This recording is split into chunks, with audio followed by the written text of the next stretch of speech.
Welcome, everyone. Thanks for coming out.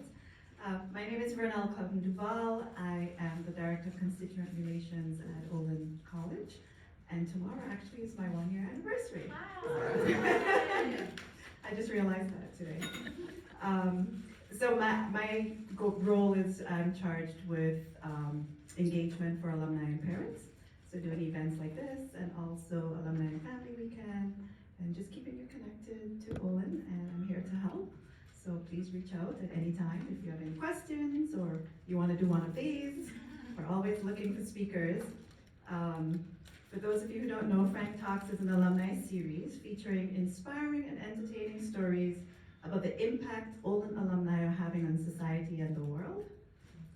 And before I introduce tonight's speaker, just a couple things. I just want to thank Sally Phelps, who is back there. Sally has been invaluable since I started in terms of connecting youth alums, and also started this program, which is awesome, and I'm happy to be able to follow in her footsteps and continue this. So thanks, Sally. Food and drink, you all know about that. Help yourselves. The bar closes at 8. And they've asked us to make sure that we're out of here by 9 on the dot. So, tonight's speaker is Jessi Murray, class of 2010. She grew up in Massachusetts and was part of Olin's 5th graduating class before moving to Seattle, Washington for 12 years. There she balanced a career in software product management with volunteerism and activism. She worked for Microsoft, LabKey software, and Gen UI software consulting, while participating in policy fellowships, co-chairing the Seattle LGBTQ Commission, working on state bills like the Reproductive Health Care Access for All law, and running for state representative. Jessi moved back to Massachusetts in 2022. She said today is 2 years? No, I moved back the same day I had moved out. Oh, okay. Got it. While working on the state's paid family and medical leave tech implementation, and now serves as the Chief Product Officer for the Massachusetts Department of Early Education and Care. So, thank you, Jessi.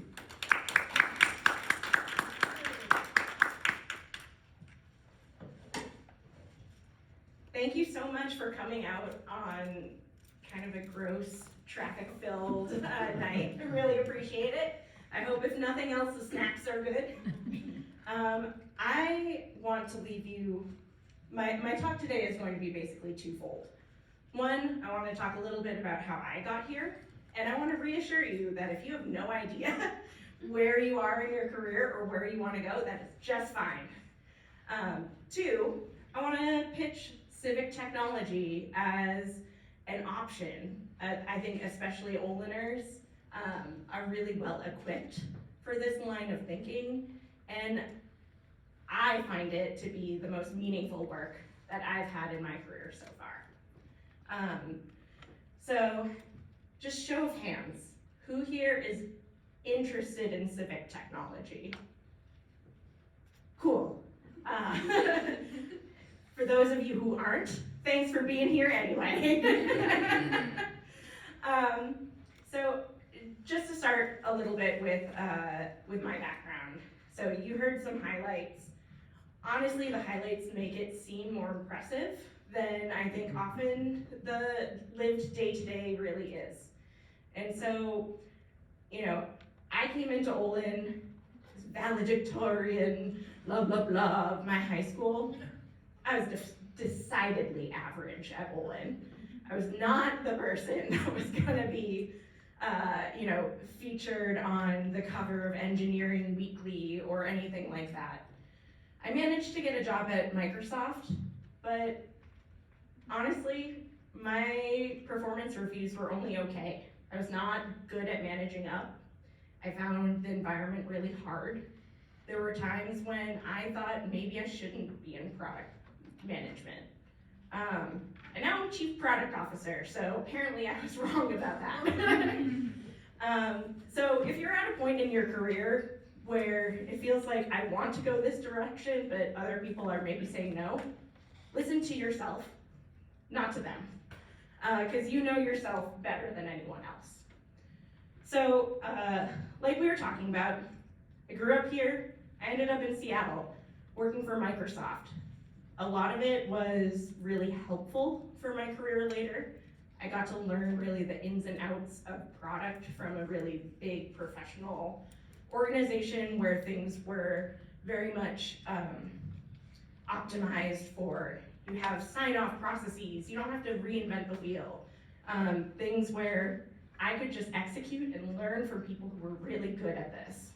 Like I said, it was still kind of a struggle, and I found that I was really good at some parts of the job and really okay at other parts of the job. But what I learned there really set a foundation for the rest of my career. So I know I get a lot of messages now from people who want to immediately jump into civic technology. It is okay to spend some time outside of it just to learn what you don't know yet. But, you know, at that time, I was doing a lot of volunteering on the side. I was getting really fed up with my managers, blah, blah, blah, blah, blah. I was like, I want to do something mission-driven. So I went to LabKey Software. And you probably have not heard of LabKey Software because it is very tiny, but it was a spin out of the Fred Hutch Cancer Research Center.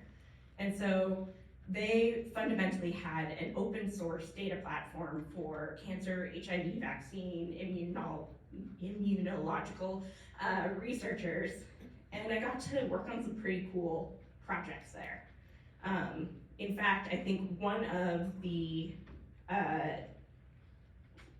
COVID vaccines, not one that was released in the US, but one of the international ones, actually managed their study data on LabKey Software. So there's like a little bit of me that feels like I got to contribute there. I was there for 6 years. It was pretty good. I was doing mission-driven work. I was not taking a vacation. And so I took one vacation in 6 years. So that's not sustainable.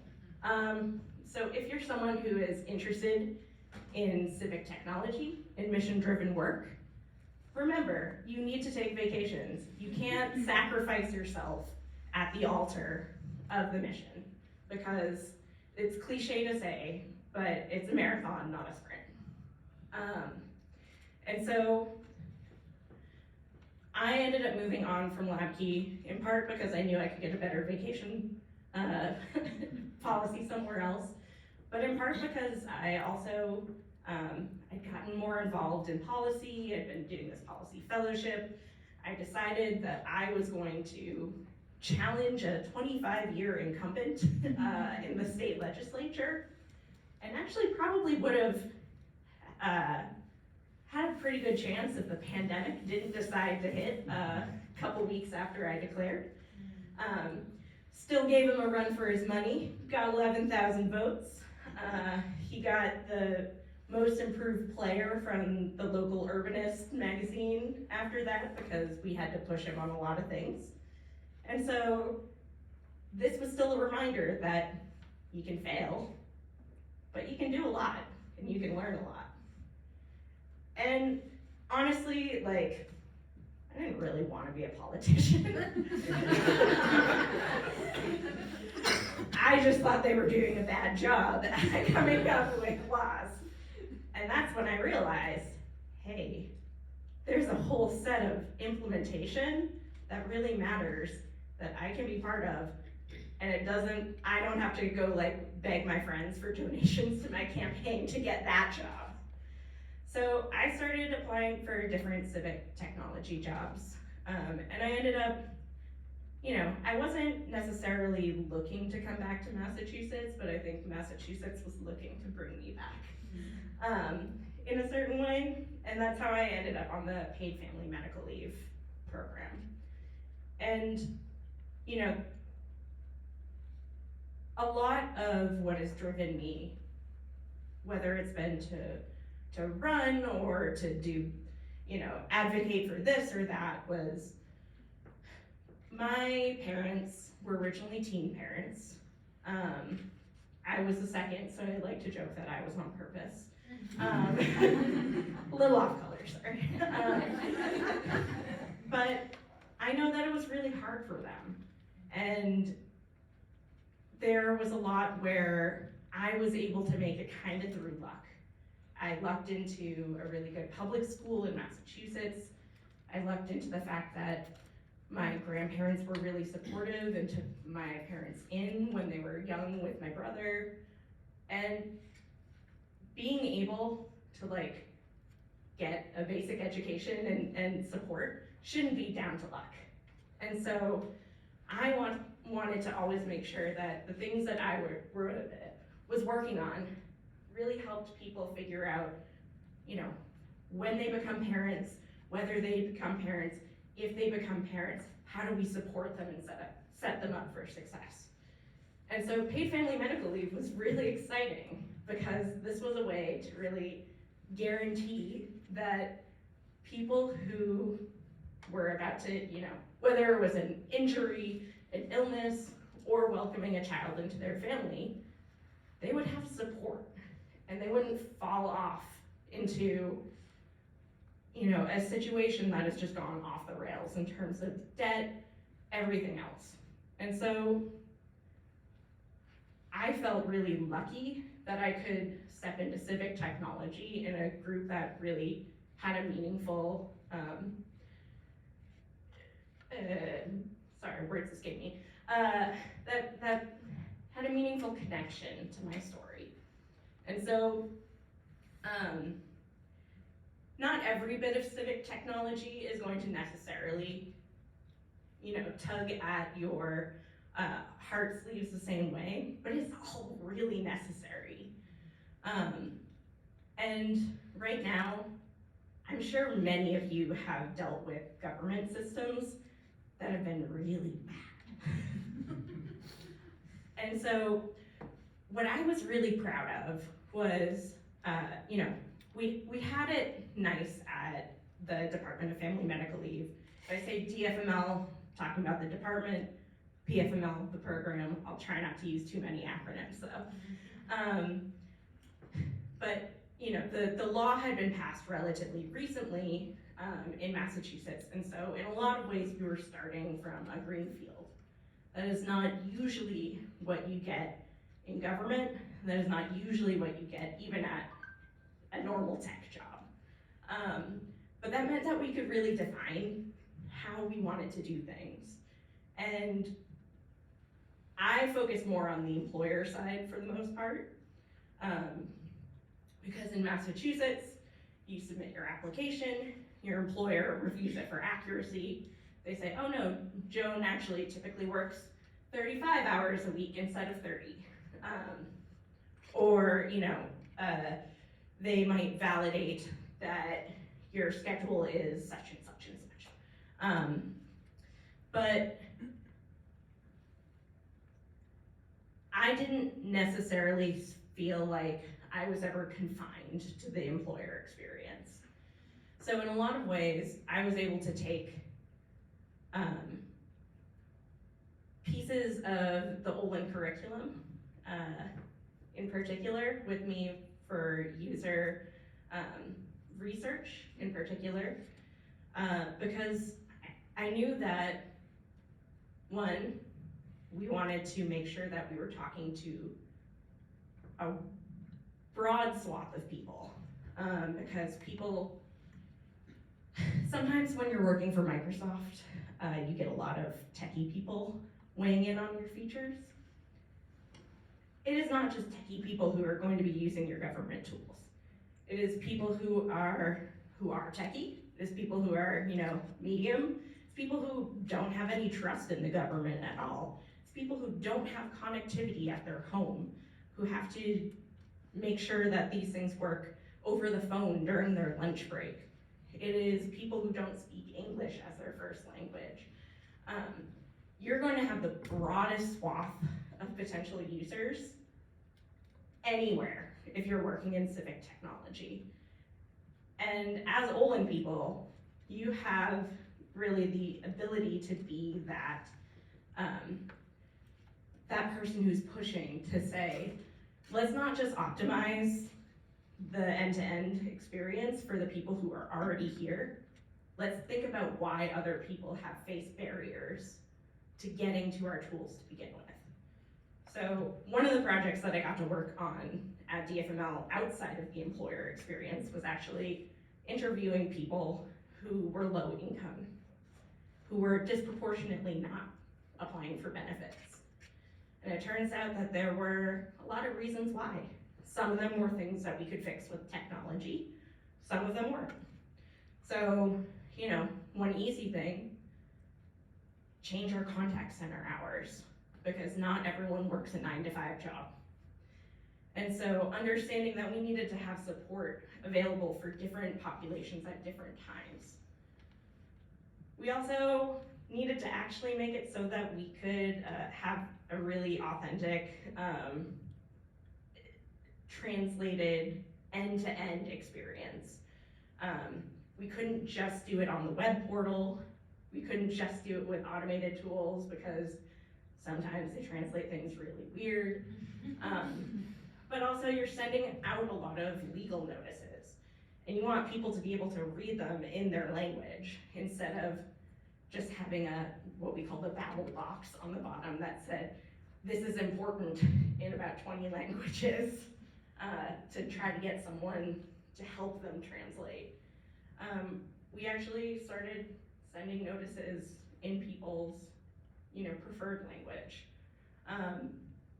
And so we also found that sometimes employers were not the good guys. And so depending on the role, I had been doing all this stuff to make sure that the employer could validate your information and say they were signing off and that they were ready for it. Sometimes, a supportive employer might be filling out an application for someone because they don't speak English, but they've decided that that person should only take 2 weeks off for parental leave instead of the 6 that they were planning on. Sometimes people were just not being told at all what their rights were. And so some of that technological infrastructure was not necessarily user-facing, but it was operational so that we could start doing audits.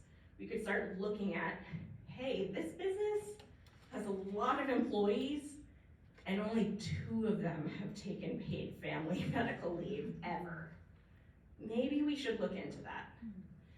And so there are a lot of different places. I've always gravitated towards the end user experience, but you can think about this end to end. How do we ensure that the benefits that people are entitled to, the services that government can provide, can actually be done well and delivered in a meaningful way, and especially when people are facing really, really stressful times oftentimes. Not always the case, maybe when you're applying for your hunting license or something, you're just having a good time. But at least where I've been involved, a lot of times it's been people they've needed help.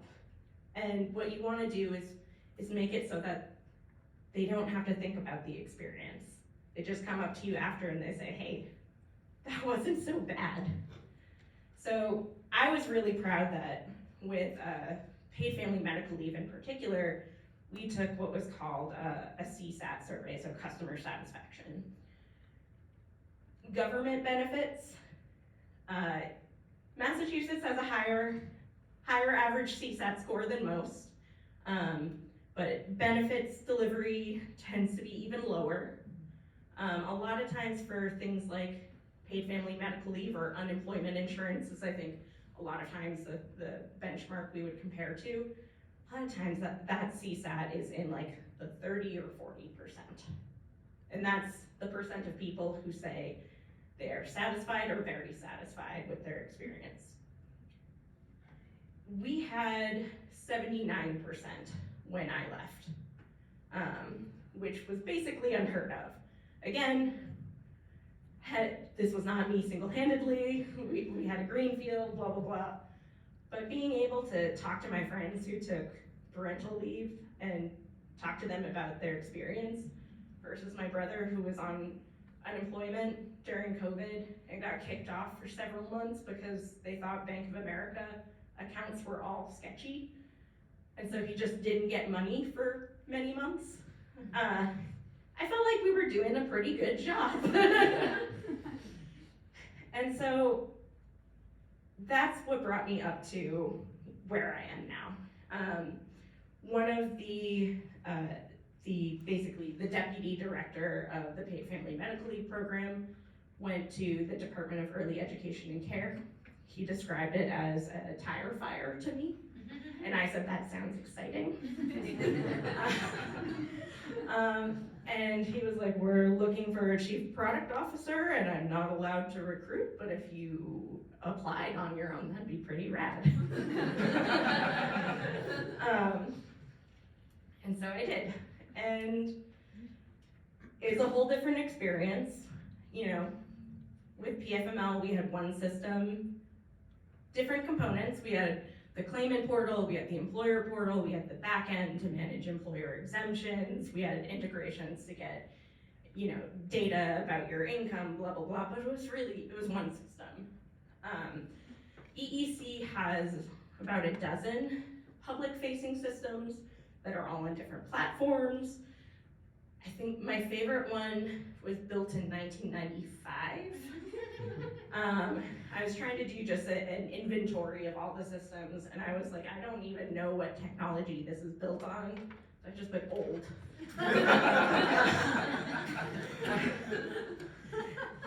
And so, you know, EEC has a lot of focus on it right now. Early education and care, if I didn't say that. Governor Healy has made it really a big part of her administration to ensure that people have access to affordable, culturally aware, quality childcare. It's a big lift. Our department, you might ask yourself, how does early education and care have that many systems? We have background check systems because we're one of the departments at the state that does the most background checks. We have systems for licensing care to make sure that the physical space is safe, that the staffing ratios are safe. We have systems to manage our financial assistance workflow for folks who qualify for vouchers or contracted slots. Plus we have a ton of other systems that track quality and educator certification and all of these different things. And these poor people, you know, if you're a provider, you have to log into one system to respond to anything about licensing. You have to log into another system to manage this kind of grant that you might get from us. You have to log into a third system if you get a different kind of grant. You then maybe have to log into another system if you take financial assistance to indicate, yes, this is how many hours I worked this month. And then you can log into another system to look at your quality rating and see how that impacts your reimbursement. And on and on and on. That is a lot of what government is right now. That is why a lot of your experiences are bad, because there weren't product people. There wasn't someone looking at an overarching view of what does the person on the other end want to see. You know, the quality group really cared about what the quality system looked like. The financial assistance group really cared about paying out and making sure that integrated with the comptroller's, you know, payment things. I didn't know what a comptroller was before I started this job. I kind of know what it is now. But there is an opportunity here for us to do so much better.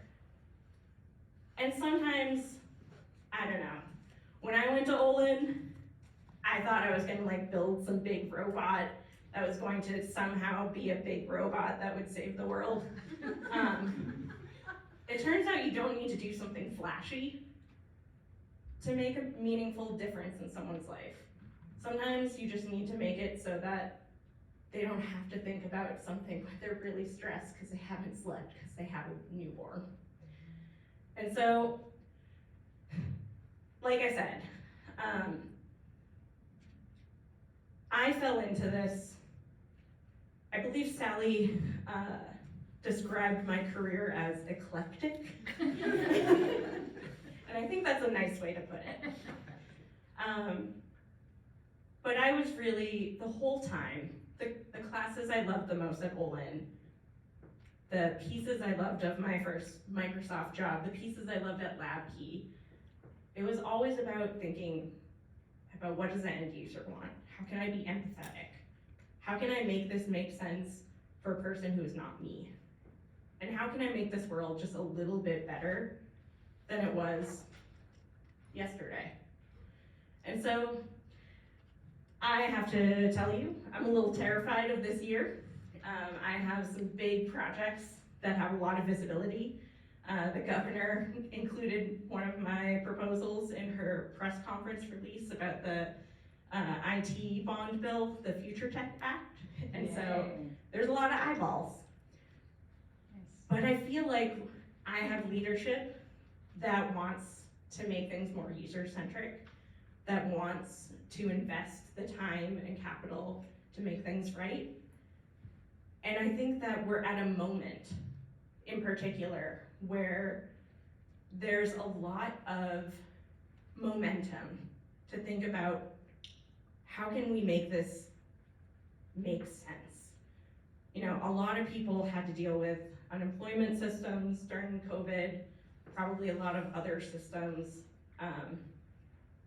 and we're all a lot more used to technology and have expectations now.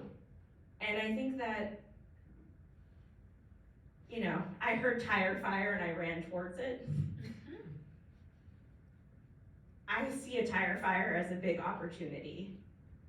And I think that a lot of you probably will too. And so, what I would say, again, if you're not in a civic tech job right now, that's okay. I started with volunteering. I started learning first what policies were at play, first in Washington, then to Massachusetts. You don't actually have to have gone and gotten like a master's in public administration. A lot of it is just becoming a more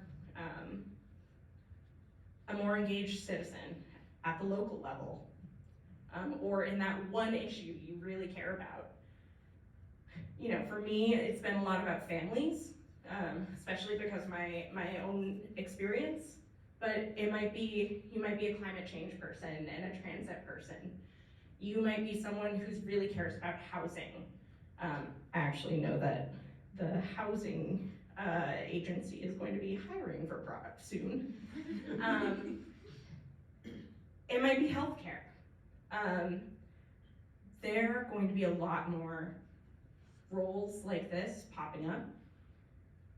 And this is the time to get in there and say, let's not do things because the technology is cool. Let's do things that make sense to a person. And so, if you're not there yet, figure out what you want that place to be. Do you want it to be in a particular area? Do you want it to be at a particular level? Are you more of a city government kind of person? My old boss, Julia Gutierrez, is at City of Boston doing some awesome stuff right now. Are you more at the state level? You know, I really like the benefits delivery area, and it has been really rewarding to know that I'm making an impact at this level. Are you more of a federal government person? Federal government has its own things, but I have some friends who are working at the federal level who are able to look across all those states and say, we can set some standards for how we should do unemployment insurance, for how we should do paid family leave, because a bunch of states are now enacting it. And you can really think broadly about how to set the standard in a way that, you know, even at the state, I'm not gonna impact that many people. And so just figure out, what is your level? What is your lane? Or are you just like a nerd like me about, about most, civic engagement, and you're flexible? I think it can be hard to find early jobs in this. I'm not sure quite the year spread in here, but like I said, going to Microsoft was actually really helpful foundationally. Volunteered on the side. Probably should have gotten used to a lower salary. But that doesn't mean that if your next job isn't civic technology, that doesn't mean that's not a step on the way.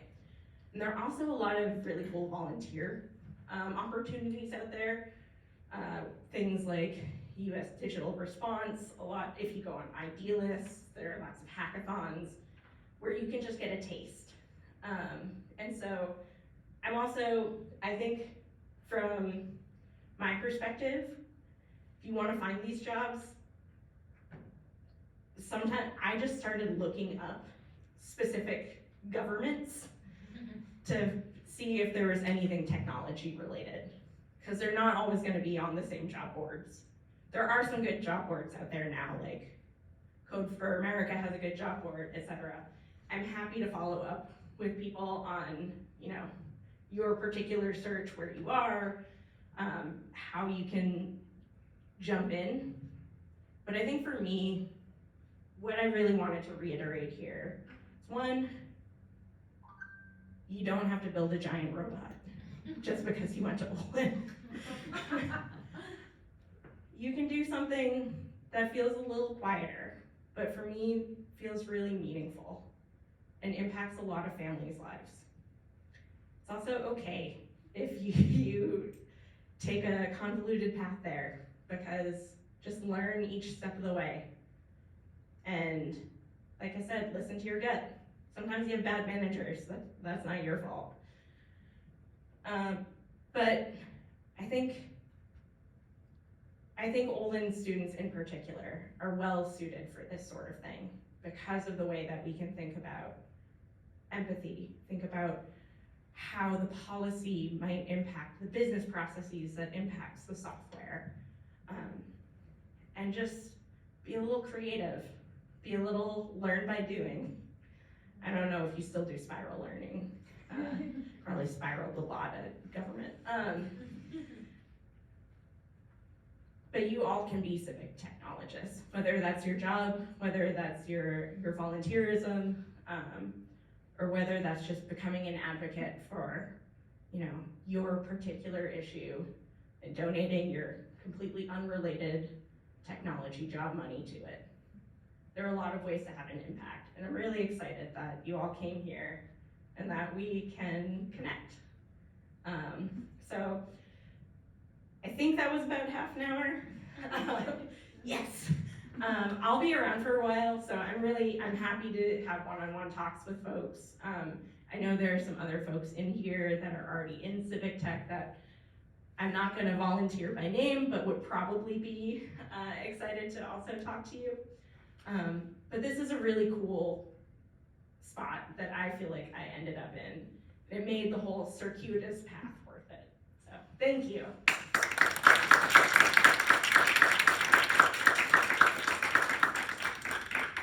Want to take some questions? Sure. Thanks, Jessi. Sorry. Does anybody have any questions they want to ask? A good question. I was kind of curious, once you got into the civic tech job, did you have any trouble kind of getting support for your user interview ideas and things like that? How was that like? Can you repeat the question, Jess? Yeah, so the question was, once I got a civic tech job, did I have difficulty getting support for things like doing usability interviews, that kind of thing? So I definitely had more trouble than I would have at some other jobs. I think that in particular, government has a lot of concern about budget. And so I am of the mind that to be equitable, if you're gonna do user interviews, you really should compensate people. That can be a little more difficult from the government side. We did run into some issues at PFML when we were kind of getting to a budget end, and I had to really put my foot down and say, no, we need to do the low income research in particular. I think one helps to find the allies in leadership. So Greg, the deputy director who eventually pulled me over to EEC, really bought in on user research, and he knew how to translate it for Bill, who was a little less bought in. Things that I often did was talk about how doing the research now would mean we'd save budget later because we wouldn't have to redo the feature. They liked that one. It also just, again, you know, I found that sharing things like Jennifer Palka's interview with Ezra Klein on her book Recoding America also won over some people because it was from a third party, not from me asking for budget. But I think generally, if you can set aside the logistics and just talk about, we need to make sure that this serves everyone, and this is going to prevent rework in the future, I found that tends to work. Yeah. Did you have one? Oh, I was gonna ask about, if you're willing to talk more about the fellowships that you did, and also like some more specifics on the types of volunteering that you took part in. Yeah, so the question was the specific fellowships that I did and more specifics on the volunteering. So one of the, I know that there is an equivalent here in Boston at least. So a lot of this was Seattle, Washington based, so I'm just trying to, one of the things that I did first was a program called Get Engaged. I think the equivalent program in Boston is called Spark. I'm not sure if other cities nearby have something similar, but it turns out a lot of cities have boards and commissions, and they also, county level often has them, state level often has them, and so Get Engaged was a way to get younger people onto various city boards and commissions. These were volunteer positions, but I got placed on the Seattle LGBTQ Commission, and I was able to weigh in on legislature that might have an impact on the queer community in particular, also raise issues that has not been in proposed legislature that we felt was really important. So we did a lot around housing and housing affordability, actually, because in Seattle, the queer community was all being kind of priced out of both the neighborhoods and sometimes even the city. So we did other things. We collaborated with other, like with the Women's Commission on getting more gender neutral language on signs around menstrual products and things like that. But it was a really cool, that program was particularly neat because it was 1 year. So it was a taste of the Border Commission. You got a sense of how the budget cycle works. You got a sense of how decisions are made by policy people before the public meetings and after the public meetings. I ended up staying on the commission because I liked it so much for like 3 or 4 more years and co-chaired it.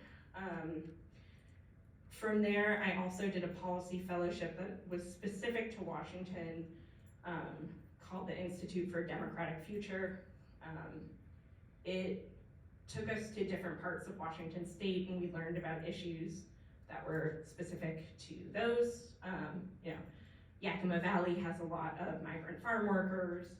We learned about farming issues, about immigration. We go to other places and we learn about fishing and indigenous water rights and things like that. It was a really cool program. It took me tries applying to get in. But I'm not sure if there's a similar one around here, but it was very much for people who were under 35. So I would now be too old. I did a lot of volunteering just through the Northwest Abortion Access Fund, where they were weighing in coalition on some of the reproductive health equity bills, ensuring that, you know, certain aspects of the ACA were encoded in state law in case they were overturned, that kind of thing.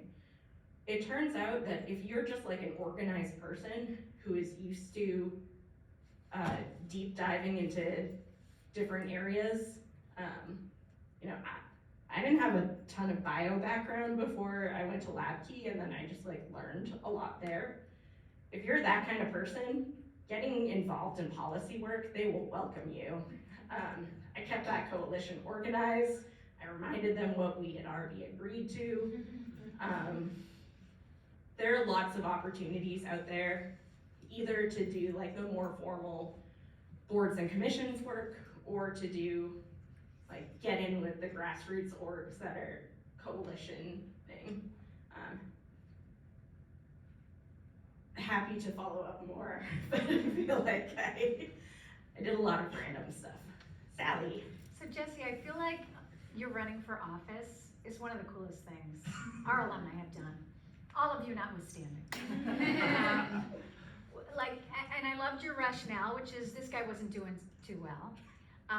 But like, how was that ride? How much of your life did it take up? I remember following it, and then you didn't get in, and I'm so glad you're okay with that. You came east and are doing this great work, but that had to be quite a ride.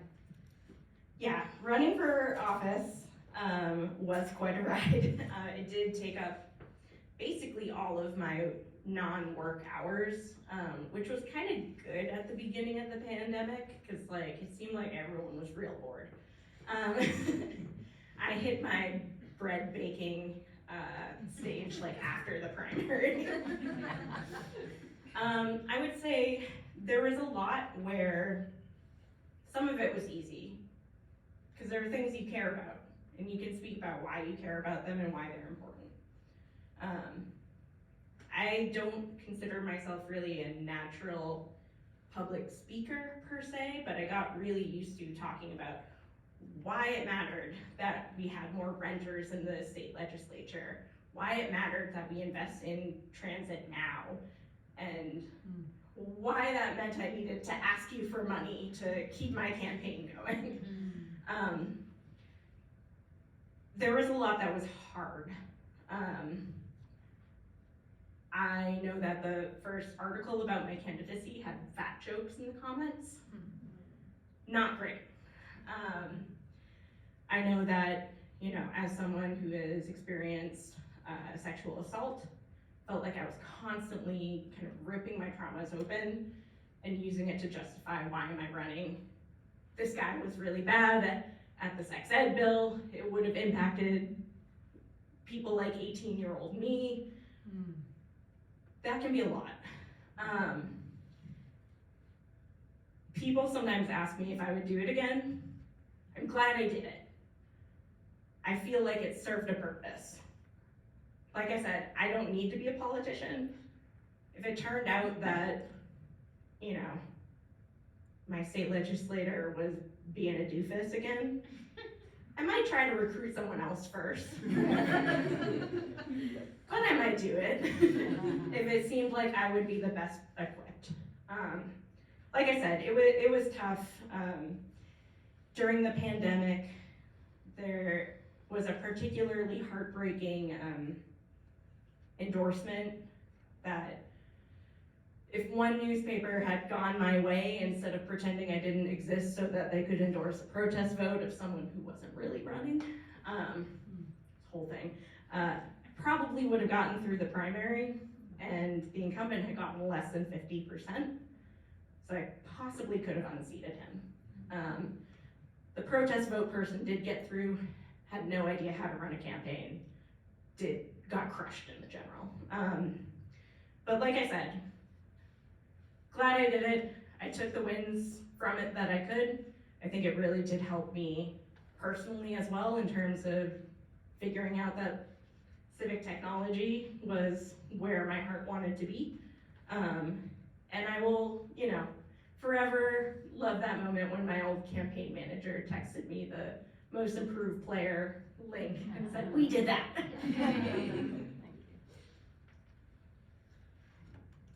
I was curious about, so from your time at like Microsoft, I was curious like if there were any like skills or tools or methods that you had learned while you were there that kind of like paying dividends now in the role that you have today. Yeah, so the question was about, for my time at Microsoft, were there skills, et cetera, that I feel like are still paying dividends today? One thing that I will immediately jump to is I learned to write a darn good spec at Microsoft.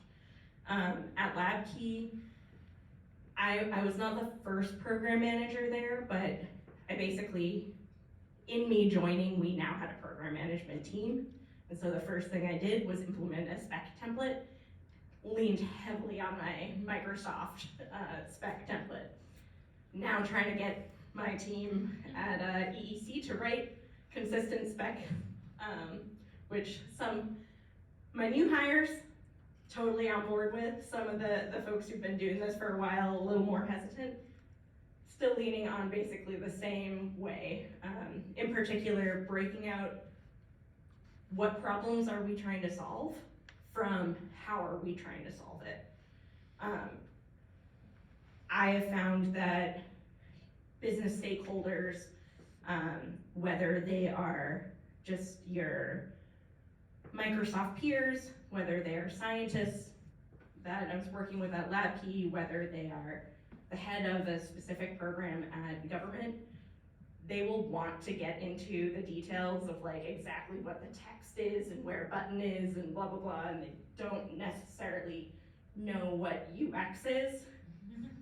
But if you help them separate out, let's talk about the exact problem that we're trying to solve and really define it at its root, and then you can present them options, you can still bring them along without having them try to just dictate things and throw it over a fence. So I'd say that's probably the biggest, but I think generally seeing, user research done, thinking about things like localization of text, how some languages have really long text, like just kind of thinking through what accessibility means. I feel like Microsoft, I got a really good overview of like keyboard navigation, screen readers, high contrast, blah, blah, blah, and bringing that forward because I think a lot of folks don't necessarily have that front of mind. Those were some of the biggest pieces.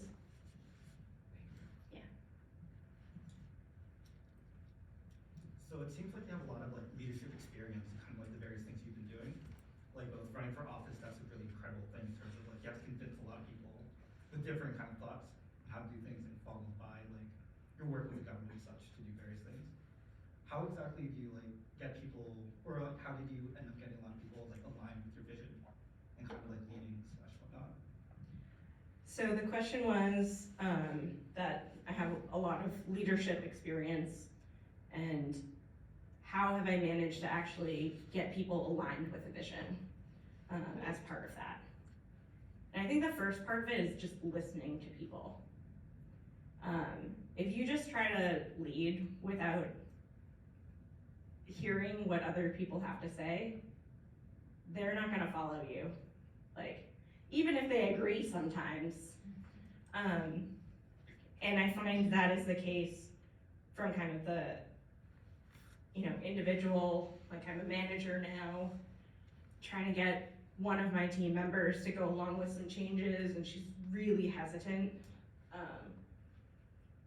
I listen to her first, and then I validate what I've heard, make her feel heard, talk about how the plan that I have in mind will address those things. And if it doesn't, adjust it. I don't need to make it so that, a committee is making those decisions. and I don't need to make it so that my employee is happy with every single thing, but they need to feel heard, and they need to feel like you are leading the charge with them and not just expecting them to run behind you. And so a lot of what I did with running for office, especially because it was the pandemic, like to begin with, was listening sessions. Because I have my own perspectives, but you know, I was a tech worker in Seattle. I was young, I was single, I didn't have kids. I knew that there were blind spots that I would have. And so I needed to make sure that my vision could at least speak people's language. So for example, I actually had some pretty wonky stuff in my platform around tax reform. Most people didn't care if Washington had a capital gains tax, but if you start hearing, you know, seniors are paying so much in property taxes that they're not sure that they can stay in the house that they've lived in for decades, then you say, well, part of the platform that I have is to look at how we're taxing in Washington because it's the most regressive state in the country. And I wanna make sure that you're not getting disproportionately burdened in a way that, you know, millionaires aren't, that kind of thing. So a lot of it is just, it's listening, and then it's digesting, and then it's uniting that vision in a way that speaks to everyone's concerns. Question, how do you even go about starting a campaign? Is there like a handbook of how to run? So if you are actually interested in doing this sort of thing, after I did my policy fellowship, I did something called Emerge. And so I did the Washington one. There is a Massachusetts one. Emerge is specifically for women, but I know that there are other similar, you know, boot camps, either for people who are interested in a particular issue, or people who are first gen, people of color, queer candidates, that kind of thing. That really helped me in terms of, you know, I came out of it with, you need to register for this tax entity, then open this kind of bank account. Washington also had a big consultant culture, and so I ended up looking at kind of what campaigns that I wanted my campaign to look like, who they worked with. I also was very limited because, again, I was running against a 25-year incumbent, and most people did not want to make him angry. But the consultants managed to tell me, you know, here are the labor leaders that you need to talk to early. Here are the deadlines that you need to think about. Like, let's workshop your blurb in the candidate packet, because that's gonna be read by more people than even your mailers. I don't know, to be honest, how prevalent consultants are here. But there are, like I said, Emerge, great option, talking to people who have run before, because you learn a lot. And if you are interested, I'm more than happy to talk about that. Also, there are like online resources like Run for Something, Emily's List, things like that that can help you with some of the details.